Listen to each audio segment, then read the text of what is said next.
Jesus Cristo é o nosso Senhor. Amém?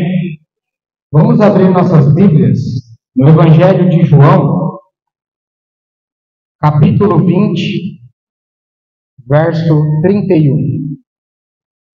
João 20, 31. Os irmãos podem ler para mim?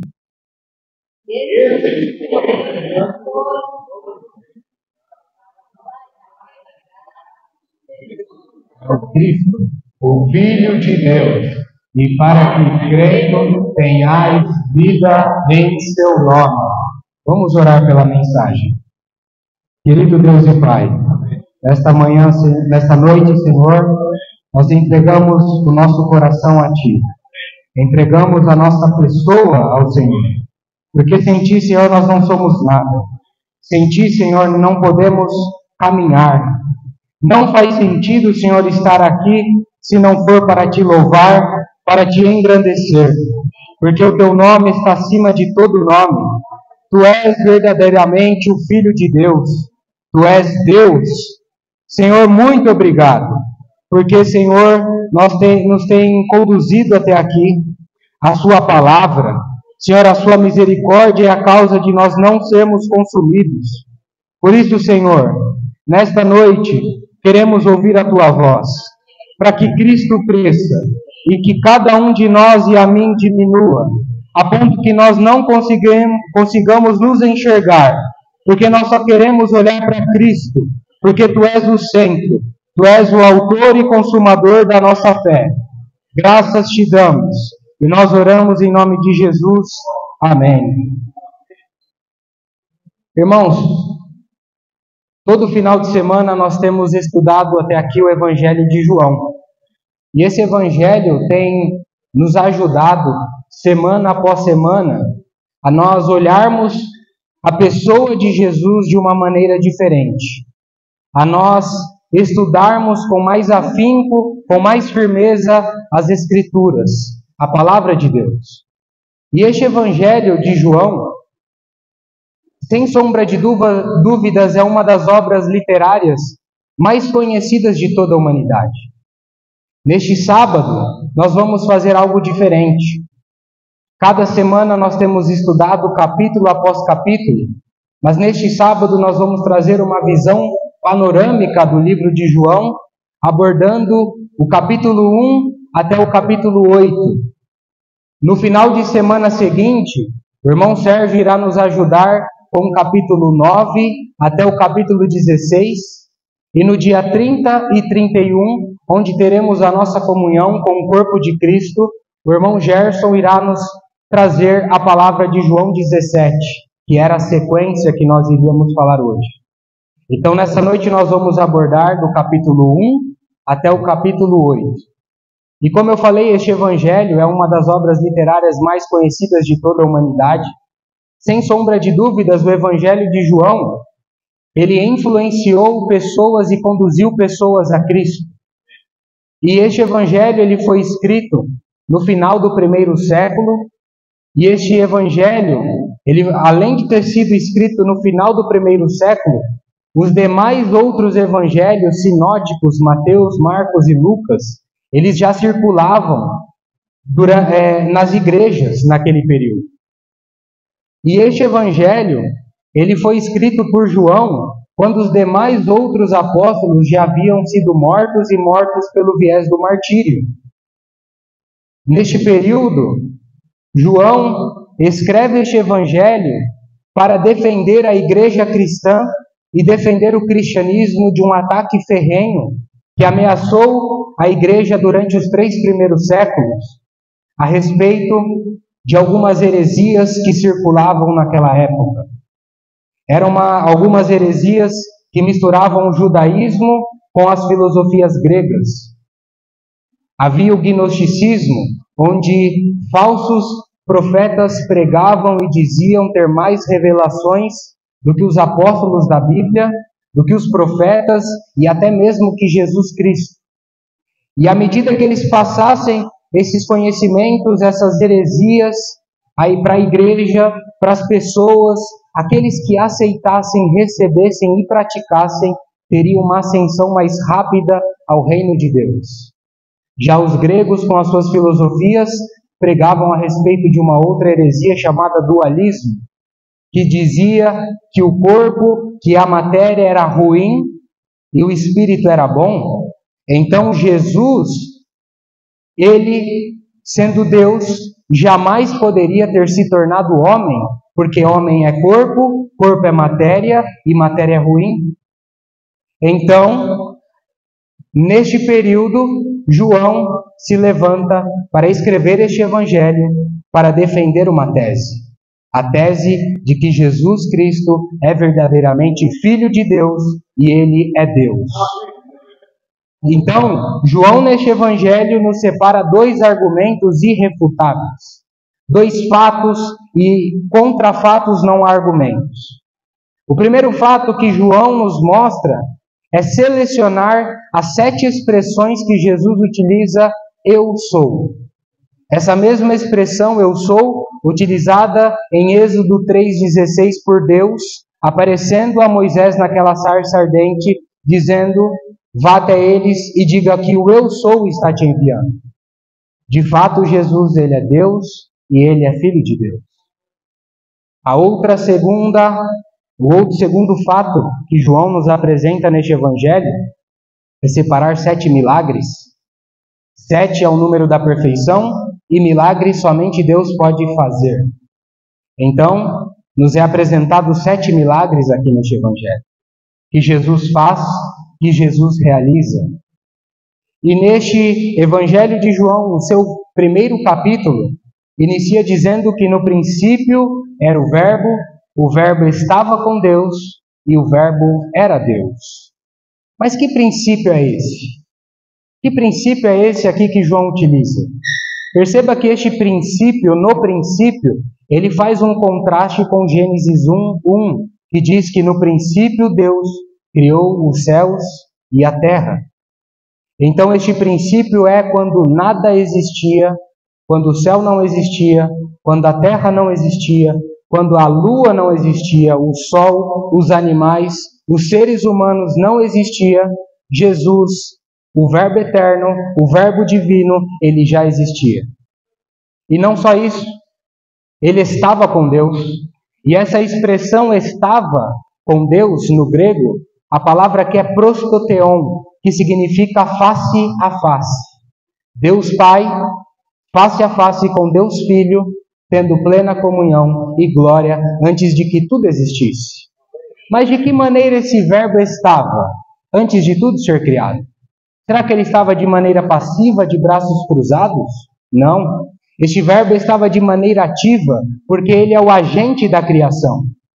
O verso 3 deste capítulo diz que tudo foi feito por ele, por intermédio dele, e sem ele, nada do que foi feito se fez. Então este verbo, ele é o agente da criação, ele trouxe ação a tudo aquilo que não existia. Perceba o curioso, a nossa língua portuguesa existe o verbo da frase. E qual é o sentido do verbo da frase? O sentido do verbo da frase é, primeiro, fazer sentido à frase e, segundo, trazer uma ação à frase. Jesus, como verbo, ele trouxe ação a tudo aquilo que não existia. Jesus, como verbo, ele trouxe sentido às coisas que não existiam, trouxe sentido à minha vida e ele é o único que faz sentido na sua vida também. Esse mesmo Jesus que estava ali, que apareceu ali, mas antes teve um precursor. Nós vimos uma lição importante nesse capítulo. Talvez essa lição quebrou tabus, talvez essa grande lição quebrou conceitos na nossa cabeça de um aprendizado errado anterior a respeito de um homem, e este homem chamado João Batista. Este homem, ele veio, mas antes dele vir, de Malaquias até este homem, ficou conhecido um período do silêncio. 400 anos que Deus não utilizava um homem para falar por ele. Então, este homem surge em seu ministério como a voz que clama no deserto. Este homem pregava a respeito de arrependimento. Começou seu ministério no deserto da Judéia, um lugar montanhoso, um lugar cheio de pedras, um lugar onde o sol de dia era escaldante e o frio da noite era rigoroso. E este homem pregava a respeito do arrependimento.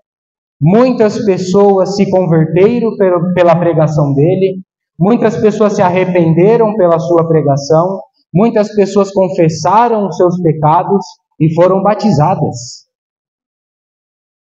E este homem, diz a Bíblia, que as pessoas saíam de todos os lugares, as multidões iam de todos os lugares, de todas as regiões, para escutar a sua pregação. Mas, queridos irmãos, a lição que nós aprendemos é a seguinte: jamais queira uma glória que não é sua. Jamais queira receber um prestígio que não lhe cabe. E João Batista foi alguém que entendeu sim o que é isso. Quando nós olhamos para a Bíblia, nós vemos este homem dizendo algumas coisas. O que esse homem diz? Quando nós abrimos a Bíblia, nós vemos esse homem dizendo: eu não sou o Cordeiro de Deus. Ele é o Cordeiro de Deus, Jesus. Quando nós abrimos a Bíblia, nós vemos esse mesmo homem dizendo: ele é o Messias. Eu não sou o Messias. Quando nós abrimos a Bíblia, nós vemos esse homem dizendo: eu não sou a luz, eu vim testificar da luz. Quando nós abrimos a Bíblia, nós vemos esse homem dizendo para o Senhor: era você que deveria estar me batizando e não eu. Quando eu abro a Bíblia, eu vejo esse homem dizendo que ele não é digno nem de desatar as sandálias dos seus pés, e que importa que Cristo cresça e que ele diminua. Mas o que eu vejo Jesus falando desse homem? Quando eu abro a Bíblia, eu vejo Jesus dizendo: vós lhes afirmo que não há nenhum outro homem nascido de mulher que seja maior do que João Batista. Estes homens, usados por Deus, João Batista, Jesus, enviado de Deus, vieram, jamais concorreram, pelo contrário, um ajudava o outro. Quando nós olhamos a Bíblia, nós não vemos nenhuma maneira Jesus falando para algum discípulo ir lá repreender João Batista ou vice-versa. O que nós escutamos por aí é inferência humana e não inferência divina, não é bíblico. Nós que somos cristãos, que somos discípulos de Jesus, nós ficamos com o que está na Bíblia. Amém?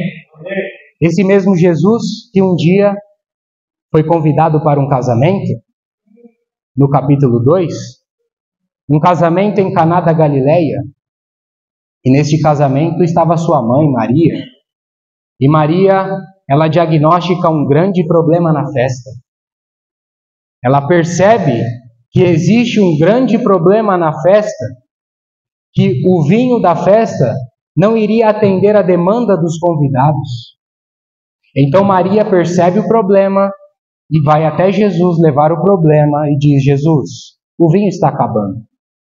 Então Jesus responde para Maria dizendo: mulher, o que tenho eu contigo? A minha hora ainda não é chegada. Então Maria chama alguns serventes e diz o seguinte: fazei tudo o que ele vos disser. Então Jesus pede para os serventes pegar 6 talhas e encher de água. Eles enchem de água e levam para o mestre-sala. Esse mestre-sala, quando enfia a cumbuca dentro da talha, quando ele puxa, não é mais água, mas é vinho, e vinho da melhor qualidade. E este homem fica impressionado. Este homem fala: puxa, vocês quebraram o protocolo da festa, porque eu nunca vi servir o melhor vinho no final. A Bíblia nos mostra, com este primeiro milagre do Senhor, de que através desse milagre, os discípulos passaram a crer nele. Mas não só isso, como todos os milagres de Jesus, o nome de Deus foi glorificado. mas algumas lições que nós tiramos deste capítulo. A primeira lição que eu destaco para você é que Jesus foi convidado para um casamento. E você e eu precisamos convidar Jesus também para o nosso casamento. Jesus precisa ser o convidado do seu casamento. Jesus precisa ser o convidado da sua vida. Jesus precisa ser o convidado de todas as áreas da sua vida. Mas ele não pode ser um convidado que vem e que vai embora. Ele precisa ser um convidado de honra, que vem e vem para morar, e vem para habitar, e habitar de maneira permanente na sua vida, no seu casamento e em todas as áreas da sua vida. Se você não convidar Jesus para o seu casamento, para o seu lar e para as áreas da sua vida, é como você edificar uma casa sobre areia. Vai vir tempestades, virão ventos e a ruína é certa. Tem data de validade. Agora, quando você convida Jesus para a sua vida, para todas as áreas da sua vida, é como você edificar uma casa sobre a rocha. E essa rocha é Jesus. Virão ventos, virão tempestades, virão coisas atrás de você, mas você permanece inabalável, porque você tem Jesus. Você está no fundamento correto. Você está na base certa. Mas há uma grande outra lição aqui também. Maria percebe um grande problema. E quando ela percebe este grande problema, ela leva este problema à pessoa certa, a Jesus. Então eu preciso te perguntar essa noite: para quem você tem levado os seus problemas? Você tem levado os seus problemas a Jesus ou a algo e a alguém? Talvez você esteja levando os seus problemas para as distrações que há aí no mundo, para tantas coisas, mas saiba que isso não te trará a paz ou uma alegria. Pelo contrário, irá perturbar mais ainda o seu coração. Maria percebe o problema e leva para Jesus. Queridos irmãos, leve todas as suas causas e seus problemas para Jesus, porque é Ele que vai resolver os seus problemas. O vinho da festa estava acabando, e o vinho ali simbolizava alegria. Talvez você entrou por essa porta triste, talvez a sua vida falta alegria. A alegria que falta para você é Jesus. Receba Jesus, aceite Jesus como seu Senhor e Salvador. Caminhe com Jesus, que com Ele você terá alegria. Você terá a verdadeira alegria, não alegrias momentâneas que o mundo te proporciona. Talvez a alegria que faltava a um homem, um fariseu, um mestre, um homem culto da mais alta cúpula do sinédrio judaico, e este Nicodemos. Este homem, no capítulo 3, resolve às escuras da noite ter uma conversa com Jesus, de noite numa casa e sozinho. Este homem precisava escutar a respeito de nascer de novo, do novo nascimento, de que aquele que não nascer de novo jamais poderá ver e entrar no reino de Deus. Jesus começa o diálogo com Nicodemos. Jesus começa falando com ele de novo nascimento, de que ele precisava nascer de novo, que ele precisava nascer da água, nascer do Espírito. Ele era um homem inteligentíssimo, culto, mas esse homem não entendia o discurso, o diálogo de Jesus. O que Jesus dizia, ele não entendia. O Senhor falou de novo nascimento e ele responde para o Senhor: puxa, Senhor, mas como eu, sendo velho, posso voltar ao ventre materno? Então Jesus utiliza algumas outras estratégias. Jesus começa a falar do vento, que ele sopra para onde quer que vai. E aí Jesus começa a falar da serpente de bronze que Moisés ergueu no deserto, e que também seria erguido o Filho do Homem. Mas esse homem continua não entendendo aquilo que Jesus estava dizendo. Muitas vezes eu e você somos como Nicodemos. Somos como esse homem. Deus tem falado, Deus tem mostrado, Deus até tem desenhado para nós. mas nós não entendemos o que Jesus tem falado conosco. Ou até pior, às vezes nós até entendemos o que Jesus tem falado conosco, mas nós negligenciamos o falar de Deus. Por que talvez a gente negligencia o falar de Deus? Talvez a gente negligencia porque fazer aquilo que Ele quer é fazer aquilo que eu não quero? Será que a gente negligencia o falar de Deus porque fazer a vontade dEle será parar de cometer um pecado que eu ando cometendo e eu já acredito que nem é pecado mais? Talvez que não seguir aquilo que o Senhor fala conosco, talvez é não querer sair da nossa zona de conforto, porque está muito bom aqui, não preciso mudar, não preciso de mudança, não preciso melhorar. Eu gosto de escutar coisas que a minha alma se sente massageada. Jesus tem falado conosco e nós precisamos escutar a voz do Senhor. Talvez se nós não fazemos isso, talvez é um motivo de nós recebermos uma visita à noite, sozinho, numa casa, para escutar a respeito de novo nascimento. Porque novo nascimento não é você bater no seu peito e dizer que você tem 20, 30, 40, 50 anos de igreja. Porque novo nascimento não é você ocupar alta grau de posição na sociedade. Nascer de novo não é você ter um cargo eclesiástico dentro de uma igreja, de um sistema, de uma religião.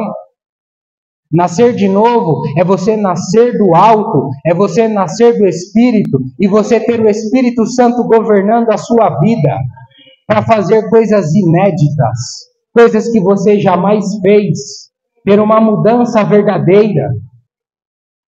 Eu e você precisamos nascer do Espírito, nascer de novo. Enquanto nós não entendermos que nós somos pecadores e que nós carecemos totalmente de um Salvador, e este Jesus Cristo, nós jamais iremos conseguir avançar ou ter felicidades. Talvez a felicidade faltava para uma mulher. Este mesmo Jesus, lhe foi necessário atravessar a província da Judéia em direção à Galileia. Jesus utiliza o caminho mais curto, também o mais perigoso. Era como passar numa região conflituosa, com problemas. O Senhor vai até Samaria e o judeu não se dava com o samaritano. Então Jesus precisa quebrar alguns preconceitos, alguns protocolos, alguns paradigmas, religião, religiosidade, e Jesus vai ao encontro de uma mulher. Mas que mulher era essa? Uma mulher rejeitada pela sociedade samaritana? Uma mulher que ninguém teria coragem de conversar com ela sozinho em público? Uma mulher que vivia uma vida imoral, já tinha passado por 5 casamentos, 5 divórcios e estava morando com um amante. Mas Jesus vai ao encontro dessa mulher. Porque Jesus não é aquele que olha o predicado das pessoas, mas Jesus olha a necessidade de cada um. Então Jesus vai ao encontro desta mulher para evangelizá-la e torná-la uma mulher salva, que leva o evangelho às pessoas. Mas que preconceitos o Senhor precisou quebrar?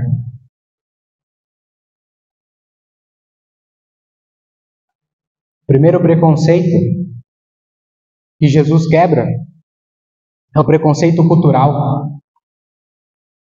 Um preconceito cultural havia ali, como tantos outros preconceitos.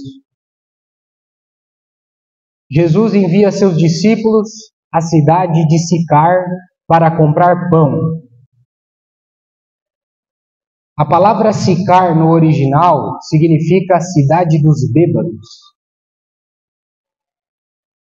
O judeu acredita que o pão do samaritano é um pão imundo. E Jesus envia seus discípulos à cidade de Sicar, cidade dos bêbados, para comprar pão. Então seus discípulos vão. E ao mesmo tempo, Jesus inicia um diálogo com a mulher samaritana em público, sozinho, na frente de um poço. Havia um outro preconceito cultural da época. Um homem jamais podia falar com uma mulher sozinho e em público. Mas Jesus inicia o diálogo e com uma mulher duvidosa, de reputação duvidosa. Quando seus discípulos retornam e vê Jesus conversando com essa mulher, diz a Bíblia que os discípulos ficaram boquiabertos, escandalizados de ver Jesus falando com uma mulher e mulher samaritana. Mas Jesus inicia o diálogo. Jesus é o maior comunicador e o maior evangelista. Jesus é aquele que não utiliza um mesmo método engessado sempre de evangelização a todo momento, a todo tempo e em todo lugar. Jesus é aquele que analisa o texto, o contexto, o ambiente e a pessoa. Jesus adota a primeira estratégia. Jesus, ele cria uma conexão com a mulher. Jesus desperta nessa mulher uma simpatia, porque havia algo em comum entre eles. Jesus havia caminhado, Jesus era homem, Jesus tinha sede. E essa mulher ia todos os dias buscar água, porque também tinha sede. Ambos estavam sedentos. Então Jesus inicia um diálogo com essa mulher e lhe pede água. Mulher, dai-me de beber. E essa mulher diz o seguinte: Senhor, o poço é fundo, não tenho com que retirar água. Essa palavra poço no grego, a palavra é frear, que aí originou a nossa palavra lençóis freáticos. E essa palavra frear, o seu significado é poço de águas paradas que juntam lodo e que acabam. Jesus responde essa mulher no verso 16, dizendo a respeito de uma fonte que jorra para a salvação. E a palavra fonte aqui não é mais frear, mas é pegue, que significa manancial de águas vivas. Há uma grande lição que eu e você precisamos aprender e que essa mulher aprendeu aqui. E a lição é: enquanto eu e você ficarmos todos os dias indo atrás de coisas momentâneas, de felicidades momentâneas, como dinheiro, como sucesso, como status, é como ir todos os dias a um poço de águas paradas que juntam lodo e que acabam. Mas Jesus tem uma novidade para mim e para você. Porque Jesus, ele tem uma fonte inesgotável para mim e para você, que não jorra somente nessa vida, mas jorra para a vida eterna. Ele é a nossa suficiência. E aqui também há um conflito religioso. Essa mulher diz para o Senhor o seguinte: nós, samaritanos, afirmamos que é aqui nessa montanha que se deve adorar, aqui em Gerizim. Mas vocês, judeus, dizem que é lá em Jerusalém que se deve adorar. Mas Jesus diz para essa mulher o seguinte: mulher, primeiramente você precisa entender quem está falando com você. Segundo, mulher, nem aqui nessa montanha em Gerizim, e nem muito menos em Jerusalém, é o lugar que se deve adorar. Porque Deus, ele é espírito, e ele exige e requer que os seus verdadeiros adoradores o adorem em espírito e em verdade. Dizendo para ela, dizendo para nós o seguinte: não é aonde que se deve adorar, mas é como que se deve adorar. Adoração não está ligada a uma geografia, a um local, a um horário. Tem muitos cristãos que se dizem cristãos, que só são cristãos de sábado e domingo. Lá, de sábado e domingo, é o momento de eu ser cristão e adorar. Durante a semana, não. Deus, Ele é Espírito. Ele é acessível 24 horas do nosso dia. É só você clamar, é só você chamar por Ele, que Ele vem. Você pode adorar na sua casa, você pode adorá-lo no seu carro, no seu trabalho, no seu lazer. Você pode adorá-lo no seu quarto em secreto, porque Ele é Espírito. E importa que os seus verdadeiros adoradores o adorem em espírito e em verdade. Mas aqui também tem algo que eu destaco para você. A adoração, ela só é válida se ela for em verdade. Em outras palavras, uma adoração, um culto a Deus, ele só é verdadeiro se ele é bíblico. Se não for bíblico, não é verdadeiro. Simples assim, poderoso assim. Irmãos, nós complicamos muitas coisas. Enquanto eu e você não nos descomplicarmos, ficarmos cheios de religião, de preconceitos, nós jamais conseguiremos a ser curado das nossas enfermidades. Por isso o Senhor pergunta para mim, pergunta para você essa noite, assim como Ele perguntou para aquele paralítico do capítulo 5, você quer ser curado? Você quer ser curado? Você quer ser curado de uma enfermidade que talvez você esteja passando? Você quer ser curado de talvez uma enfermidade espiritual? Ele é a cura. Jesus mudou o seu destino ao encontro de um homem. Um homem que a medicina já havia fechado os olhos para ele. Olhos esse que Jesus o encontrou, porque foi ao seu encontro, porque mudou o seu destino. Provavelmente Jesus mudou também o seu destino para encontrar a mim e para encontrar você. Talvez a nossa situação era como deste paralítico. 38 anos, enfermo, deitado num leito, paralisado. Talvez eu e você também passamos por paralisias. Estamos paralisados. Não temos força para invocar. Não temos força para ler a Bíblia, para vir às reuniões. Talvez você está sendo escravizado e está paralisado por uma religião, por um sistema que te escraviza. Jesus quer curar você. E Jesus foi aquele que nos encontrou. Porque assim como nós vimos nas mensagens, muitas vezes nós falamos, eu encontrei Jesus. Mas na verdade, Jesus que nos encontrou. Porque quem estava perdido, morto nos nossos delitos e pecados era eu e você. Mas Ele nos encontrou. E Ele nos deu vida. Por isso a importância de nós olharmos para Ele. Porque Ele é a nossa cura. Mas às vezes a paralisia ela vem com um complemento. E esse complemento às vezes é a solidão. Este homem estava sozinho. O Senhor fala para ele, você quer ser curado? Ele fala, sim, Senhor, eu quero ser curado. Mas eu não tenho ninguém que me coloque ali naquele tanque. Talvez você esteja caminhando sozinho. Talvez você precise de um ombro amigo. Por isso a importância de eu e você nos congregarmos. Não deixe de congregar como é costume de alguns. Por isso a importância de nós termos comunhão com o corpo de Cristo e estarmos juntos. Porque se um cai, um levanta o outro.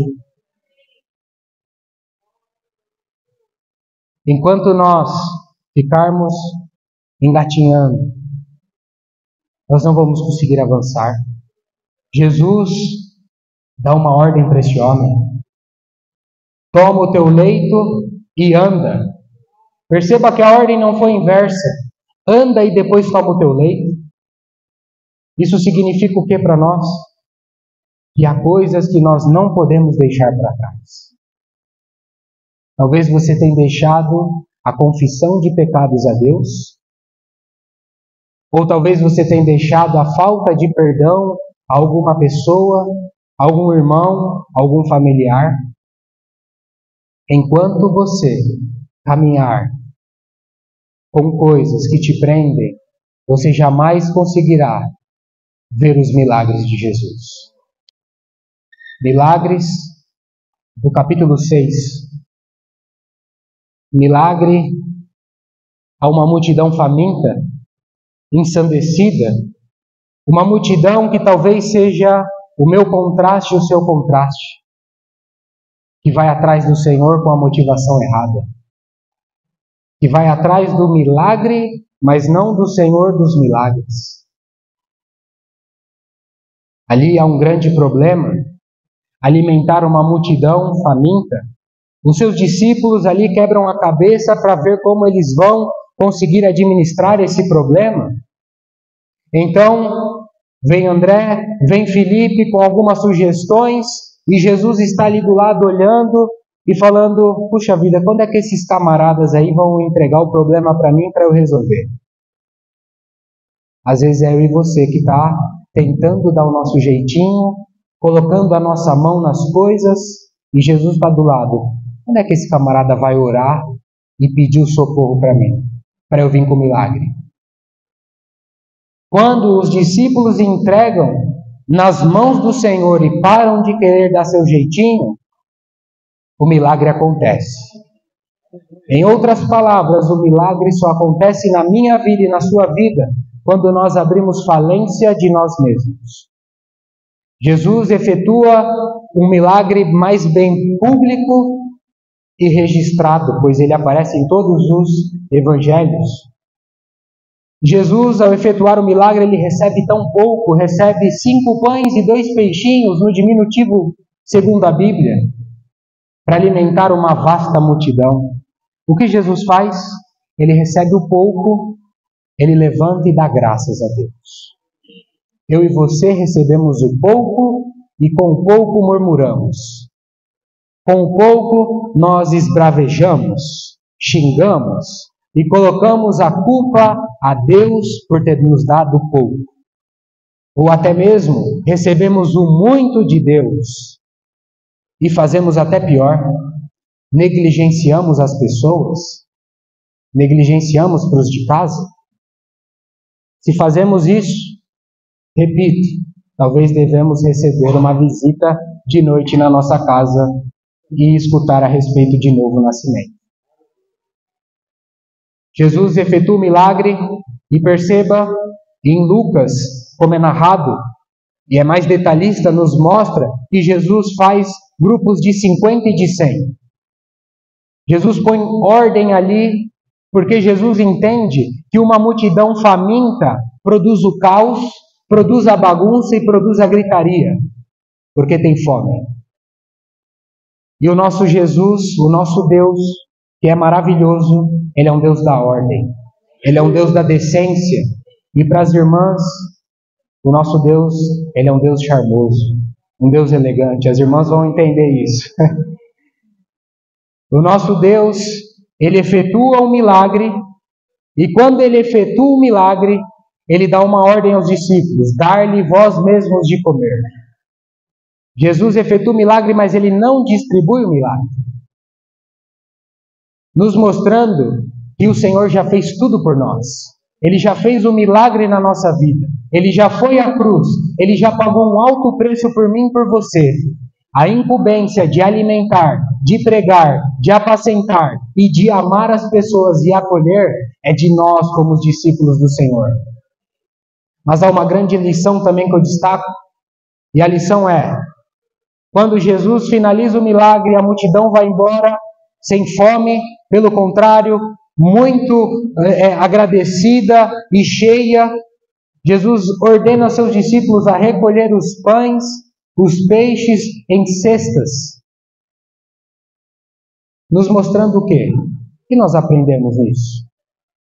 Que desperdício de comida é pecado. Talvez você e eu tenhamos desperdiçado comida. Desperdício de comida é pecado. Jesus envia seus discípulos e fala para eles, recolhe a comida. Provavelmente eles deram para as pessoas necessitadas. A comida que eu e você recebemos no nosso prato todo dia é a graça de Deus. Quando você joga comida no lixo, você está jogando no lixo a graça de Deus. Isso é sério. É um pecado. E Jesus também tem um outro milagre neste capítulo, que Jesus anda sobre as águas. Que nós aprendemos com esse grande milagre também de Jesus andando sobre as águas. Jesus aparece, os seus discípulos ficam com medo, achando que é um fantasma. E aí Jesus se apresenta a eles. Pedro reconhece, os discípulos reconhecem, Pedro toma a iniciativa, começa a caminhar, começa a olhar em direção ao Senhor, caminhando sobre as águas, mas quando Pedro olha para o lado, ele afunda. Quando eu e você olhamos para Cristo, nós caminhamos, nós avançamos. Quando eu e você olhamos para o lado, a ruína é certa, a queda é certeira. Uma igreja que não olha mais para Cristo e que não tem Cristo como centro, é uma igreja que vai para a ruína, vai cair. Pedro começa a gritar como se o Senhor estivesse longe dele, com medo. Diz a Bíblia que Jesus estende a sua mão a Pedro porque ele estava do lado de Pedro. Às vezes você tem gritado por socorro achando que Jesus está tão longe de você, mas ele está do seu lado, pedindo e esperando o seu pedido de socorro para ele erguer a mão dele na sua mão e te puxar para cima.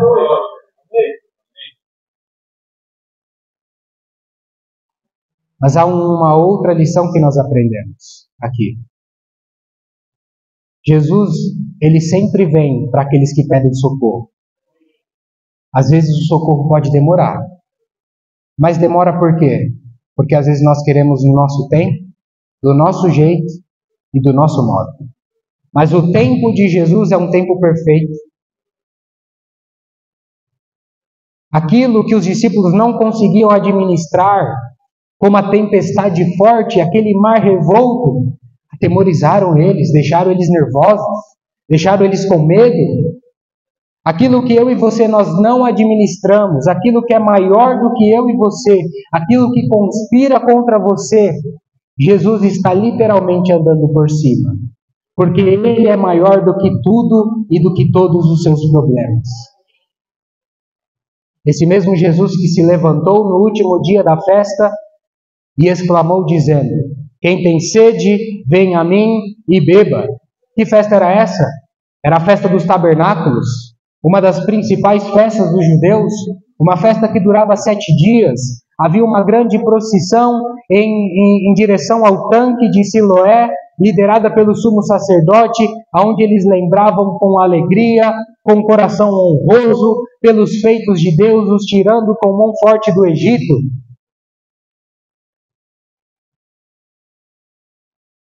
Essa palavra Siloé nós vimos, que significa o enviado. Essa mesma palavra, Siloé, que é o enviado, nós sabemos que Jesus é o enviado. E eles cantavam na procissão Isaías 12, de 3 a 6, dizendo: vós tirareis com alegria água das fontes da salvação. E nós vimos também que essa palavra salvação, no original é Yeshua, o nome do nosso Senhor. Nos mostrando o quê? Jesus, o enviado de Deus, é o único que nos traz a salvação. A salvação somente em Jesus. Mas há uma grande lição aqui que nós aprendemos também. Jesus levanta uma placa de advertência para nós, mas principalmente para aqueles que pregam a palavra de Deus e para aqueles que querem pregar a palavra de Deus.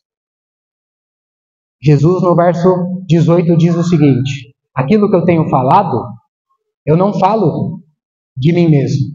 Eu falo aquilo que o Pai que me enviou manda eu falar. Irmãos, Você que prega, você que vem para trás do púlpito, você não está aqui para dar a sua mensagem. Você não está aqui para falar o seu achismo, o que você pensa. Você está aqui para pregar 100% a Bíblia e somente a Bíblia. Nós vimos que quando nós tiramos Cristo do centro, o Espírito Santo vai embora. Existe um grande pregador do século XX, um dos maiores pregadores, um pregador galês do país de Gales, chamado Dr. Martin Lloyd-Jones. Este homem diz que na Inglaterra, todas as estradas e avenidas elas dão sempre para o mesmo destino, que é Londres, a capital. Assim deve ser a pregação de todo aquele que prega. Por mais distinto que seja o tema a ser pregado, a pregação deve levar para o mesmo destino, que é Cristo. É Ele que deve ser honrado e glorificado. Esse mesmo Jesus, que é a luz do mundo, que é a verdadeira luz que liberta. A luz do mundo do capítulo 8, esse Jesus estava na festa dos tabernáculos, no capítulo 7. Jesus se retira da festa. No verso 2 do capítulo 8 nos mostra que Jesus retorna de madrugada ali ao templo para ensinar as pessoas. E o Senhor volta e, abrindo um parênteses, após os exílios babilônico do Reino do Sul, do Reino do Norte com os assírios, foi adicionado um novo rito entre os judeus para celebrar a festa dos tabernáculos. Eles começaram a acender e levantar uma grande fogueira, e essa grande fogueira era com o objetivo de iluminar o pátio do templo e aquecê-los, porque eles dormiam em tendas nos 7 dias, lembrando o povo que dormia no deserto em tendas. E essa grande fogueira que era levantada fazia alusão àquela coluna de fogo que guiava e que norteava o povo durante a travessia do deserto. Quando Jesus retorna para ensinar no templo, a festa já havia acabado e essa grande fogueira já havia se apagado. Então Jesus, no verso 12, inicia o discurso dizendo: eu sou a luz do mundo e quem me segue não anda nas trevas. Pelo contrário, terá a luz da vida. Irmãos, aquela coluna de fogo que guiava, que norteava aquele povo na travessia do deserto, era uma coluna de fogo passageira. Assim como essa fogueira que é acendida uma vez por ano na festa, também é uma fogueira passageira, porque ela se apaga. Mas Jesus, como a verdadeira luz do mundo, é uma luz que brilha e que brilhará por toda a eternidade. A sua luz e o seu brilho jamais será apagado. Jesus fala: eu sou a luz do mundo, e diz para nós o que é: vocês também são a luz do mundo. Nós temos essa incumbência de sermos a luz do mundo. O sol, ele brilha. A lua, ela também brilha. Mas a lua, ela só brilha porque ela reflete a luz do sol. Ela não tem luz própria. Eu e você também, nós não temos luz própria. Nós só somos a luz do mundo à medida que nós refletimos a luz do sol da justiça, que é Cristo. Quando nós refletimos a luz de Deus, nós também podemos ser luz do mundo às pessoas. Jesus Cristo é o nosso Senhor. Espero que eu possa ter ajudado os irmãos com esses 8 capítulos. Por conta do horário, vamos compartilhar 5 minutinhos. Vamos fazer pequenos grupos de 5, 6, 5 minutinhos. Jesus é o Senhor.